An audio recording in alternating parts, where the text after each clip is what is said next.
আসলে জুলাই অভ্যুত্থানের পর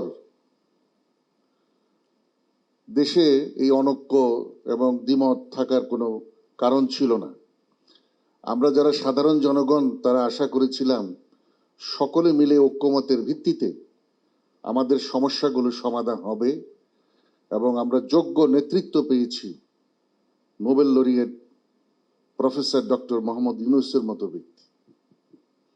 অতীব দুঃখের বিষয়, মনে হয় কিছু ষড়যন্ত্রকারী দেশ এবং বিদেশ থেকে অত্যন্ত সুকৌশলে আমাদের দলগুলোর মধ্যে এবং বিভিন্ন সংস্থার মধ্যে এটা অনৈক্যের সৃষ্টি করে দিয়ে যাচ্ছে এবং এই কৌশল তারা এমন ভাবে করেছে আমাদের মিডিয়াগুলো ব্যবহার হচ্ছে এতে।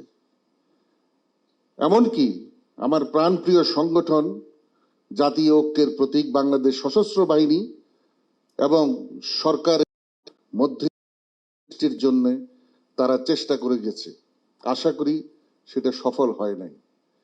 তো এই যে ষড়যন্ত্র, এটাই আমাদের বর্তমান সমস্যা। বিচার সংস্কার এবং নির্বাচন নিয়ে যত আমাদের যে একটা অনিশ্চয়তা, আমরা বিশ্বাস করতে পারছি না যে বর্তমান সরকার সঠিক সময়ে নির্বাচন দেবে। এটা একটা সাধারণ জনগণের পারসেপশন। এটা দূর করার জন্য ষড়যন্ত্রের মধ্যে ঢুকতে হবে, কারা এগুলা করছে এবং কিভাবে আমরা এখান থেকে পরিত্রাণ পেতে পারি। প্রতিনিয়ত একটা করে ষড়যন্ত্রের ডালপালা।